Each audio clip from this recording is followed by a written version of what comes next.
total kehidupan Nabi sebagai Nabi dan Rasul adalah 23 tahun.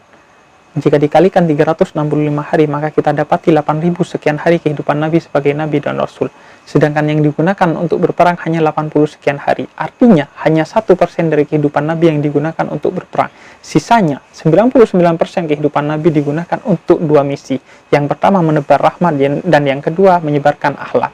Dikatakan dalam Al-Quran surat Al-Anbiya ayat 107, Bismillahirrahmanirrahim, wa ma arsalnaka illa rahmatan lil alamin, dan kami tidak mengutus engkau wahai Muhammad kecuali untuk menjadi rahmat bagi semesta alam. Bagi semesta alam, tidak khusus untuk umat Islam.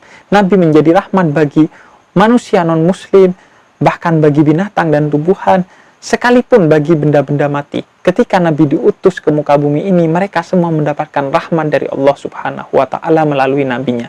Dan yang kedua dikatakan dalam hadis Nabi, innama bu'istu liutammima makarimal akhlak.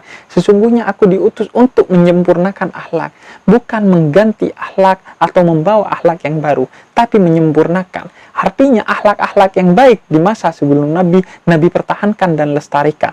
Dan akhlak-akhlak yang kurang baik, Nabi perbaiki dan sempurnakan. Serta akhlak-akhlak yang buruk, barulah Nabi ganti dengan akhlak yang baik dari Nabi SAW. Sedangkan jika kita membaca buku-buku sejarah Islam, serta kita mengamati pengajaran-pengajaran di lembaga-lembaga pendidikan Islam tentang Islam itu sendiri maupun sosok Nabi Muhammad, kita dapati sebagian dari mereka justru berfokus kepada yang 1%. Artinya, mereka menjelaskan Nabi dalam bingkai peperangan, dari perang Badar, perang Uhud, sampai perang Tabuk. Seolah-olah Islam itu adalah agama pedang, dan Nabi itu adalah pribadi yang menggemari peperangan. Padahal, peperangan dalam Islam bukanlah sesuatu yang mutlak. Ia bersifat muqayyad, insidentil, yakni dibatasi dan dikaitkan dengan sebab-sebab tertentu yang mengikat dia secara mutlak. Jika sebab itu tidak ada, maka tidak diperbolehkan bagi kita berperang. Maka kita dapati prinsip-prinsip, syarat-syarat, serta etika-etika dalam Islam. Prinsip pertama dalam perang Islam, yaitu bahwa izin perang dalam Islam adalah hak prerogatif Allah. Artinya, perang itu hanya boleh dilakukan jika diizinkan oleh Allah Subhanahu wa Ta'ala. Tidak ada pada diri manusia keputusan untuk berperang itu. Sehingga kita dapati di zaman sebelum Nabi Muhammad tidak ada peperangan di saat itu, karena memang tidak ada izin berperang dari Allah kepada nabi-nabi sebelum Nabi Muhammad. Kecuali satu, ketika Bani Israel meminta izin kepada Allah untuk berperang. Dalam artian tetaplah statusnya adalah izinnya berada pada Allah, dan Bani Israel meminta izin kepada Allah untuk berperang karena mendapatkan perlakuan yang zalim dari orang-orang yang menjadi musuh mereka pada saat itu. Begitu pula dari kehidupan Nabi di periode Mekah. 13 tahun kehidupan Nabi di Mekah tidak ada perperangan pada saat itu, karena memang tidak ada izin berperang yang diberikan oleh Allah kepada Nabi dan umatnya. Sehingga kita dapati meskipun pada saat itu umat Islam mendapat perlakuan yang buruk dari kafir Quraisy, mereka tidak melawan dengan peperangan.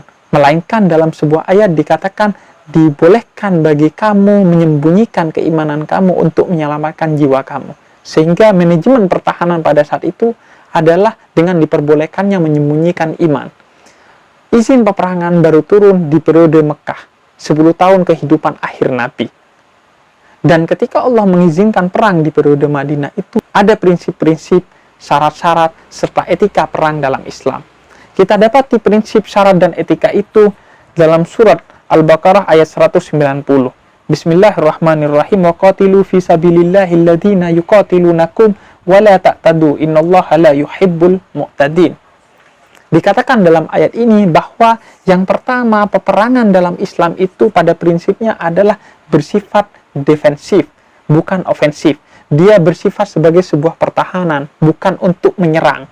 Artinya dia dilakukan dan dibenarkan jika umat Islam mengalami agresi dari pihak luar. Sementara ulama menyatakan bahwa yang diduga akan menyerang pun tidak boleh kita melakukan penyerangan kepada mereka sampai mereka benar-benar melakukan penyerangan. Oleh karena itu, ayat ini menggunakan kata kerja yuqatilunakum. Artinya jika mereka benar-benar sedang memerangi kamu, barulah kamu diberikan izin untuk memerangi balik mereka. Dan batasannya dikatakan dalam surat Al-Baqarah ayat 193, sampai mereka berhenti memerangi kamu. Jika mereka sudah berhenti dan tidak lagi memerangi kamu, maka kamu juga harus berdamai dengan mereka. Kemudian yang kedua dikatakan dalam ayat ini bahwa yang menjadi prinsip perang dalam Islam adalah perang itu harus dilakukan di jalan Allah.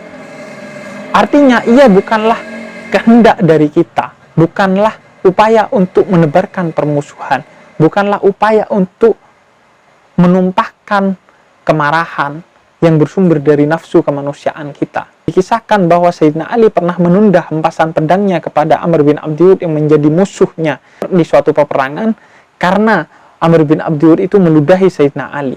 Kemudian dipertanyakan oleh sahabat-sahabatnya setelah peperangan, "Wahai Ali, kenapa engkau justru menghentikan hempasan pedangmu ketika Amr bin Abdiwud meludahimu?" Kemudian Sayyidina Ali mengatakan, "Karena aku ingin hempasan pedang ini bukan karena nafsu dan amarahku, melainkan karena ingin mendapatkan keridhaan Allah Subhanahu wa Ta'ala." Itulah prinsip kedua peperangan dalam Islam. Dan yang ketiga dikatakan dalam ayat ini bahwa janganlah berlebihan dalam peperangan. Artinya, peperangan itu harus proporsional. Sehingga kita dapati etika-etika perang dalam Islam. Yang pertama, dalam beberapa hadis dikatakan bahwa peperangan harus diawali dengan persiapan. Oleh karena itu, dikatakan oleh Nabi seorang muslim harus belajar menaiki kuda, memanah, dan lain sebagainya. Bukan karena kita menghendaki peperangan, tapi persiapan itu untuk memberikan kesan bahwa umat Islam itu begitu kuat sehingga dia dapat menghalangi niat umat-umat lain untuk memerangi umat Islam sehingga tetap terjadi perdamaian di antara umat Islam dengan umat lain di zaman itu. Dan yang kedua, dikatakan yang menjadi etika perang dalam Islam adalah tidak boleh berperang di luar medan perang karena akan menyebabkan jatuhnya korban yang tidak berdosa, yang tidak menjadi bagian dari peperangan itu sendiri. Di antara etika perang dalam Islam yang lain adalah tidak boleh membunuh kalangan wanita, anak-anak, tumbuh-tumbuhan, dan binatang. Ada etika kemanusiaan, ada etika lingkungan di sana. Dan misalnya yang menjadi etika dalam perang Islam juga adalah bersikap yang sangat baik dan penuh akhlak kepada para tawanan. Sehingga kita dapati para tawanan itu menyaksikan perlakuan baik sahabat-sahabat Nabi kepada mereka. Di antaranya, seorang tawanan, Aziz bin Umar, mengisahkan bahwa mereka mendapatkan makanan yang sebagaimana dimakan oleh sahabat-sahabat Nabi, serta perlakuan yang sangat baik dari sahabat-sahabat Nabi. Sehingga kita dapati dalam sejarah beberapa tawanan-tawanan umat Islam justru memeluk Islam karena melihat akhlak yang begitu sempurna pada umat Islam dalam memperlakukan mereka walaupun mereka seorang tawanan. Sehingga mereka masuk ke haribaan Islam justru karena kesadaran penuh mereka dan justru karena keikhlasan mereka. Kemudian etika perang selanjutnya dalam Islam dikatakan bahwa bukan berarti peperangan itu mengkhianati seluruh perjanjian yang ada. Perjanjian tetaplah berlaku dalam setiap peperangan. Oleh karena itu, seorang sahabat Nabi yang bernama Hudzaifah ibnul Yaman dan ayahnya, ketika ia ditawan, dia dibebaskan oleh orang-orang kafir dengan syarat bahwa dia tidak boleh berperang bersama Nabi melawan orang-orang kafir. Sehingga ketika di perang Badr mereka meminta izin kepada Nabi untuk ikut berperang, Nabi tidak memperbolehkannya karena mereka sudah terikat perjanjian dengan orang-orang kafir.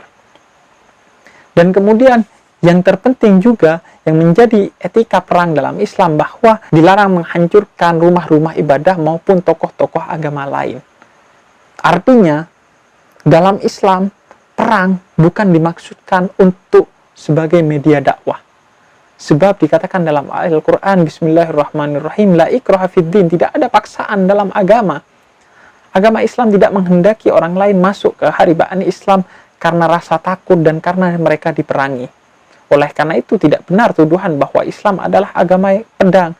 Sebab dikatakan dalam ayat yang lain bahwa jika orang-orang kafir itu berbuat baik kepada kamu, maka silahkan diwajibkan kepada kamu untuk berbuat baik juga kepada mereka. Oleh karena itu jika memang perang akan menjadi metode dakwah dalam Islam, maka Rasul tidak melarang umat Islam untuk memerangi tokoh-tokoh agama lain, untuk menghancurkan rumah-rumah ibadah umat lain dan membunuh tokoh-tokohnya. Maka, seperti yang saya sedang tulis, kita dapati pada akhirnya meskipun Islam memperbolehkan perang dalam sudut yang sangat sempit dan dicontohkan Nabi hanya dari 1% kehidupannya, namun perang dalam Islam masih berbasiskan pada prinsip-prinsip kemanusiaan, Dikatakan dalam Al-Quran surat Al-Baqarah ayat 216, kutiba alaikumul qital wa huwa kurhun lakum. Maka sesungguhnya peperangan adalah sesuatu yang dibenci oleh seluruh umat manusia. Sehingga dikatakan kutiba alaikum, diwajibkan atas kamu. Kata atas kamu di sini oleh Syekh Mutawalli Sya'rawi ditafsirkan betapa beratnya dan sebenarnya bencinya orang kepada peperangan, tapi jika dalam keadaan terpaksa dia digunakan untuk menegakkan perdamaian dengan menetapkan prinsip-prinsip dan etika-etika perang sesuai dengan tuntunan Islam. Sehingga kita patut heran jika ada orang-orang yang menggemari peperangan, apalagi mereka adalah bagian dari umat Islam, sebab peperangan itu bukan hanya tidak selaras dengan ajaran Islam, tapi mengkhianati fitrah manusia yang pada dasarnya membenci peperangan.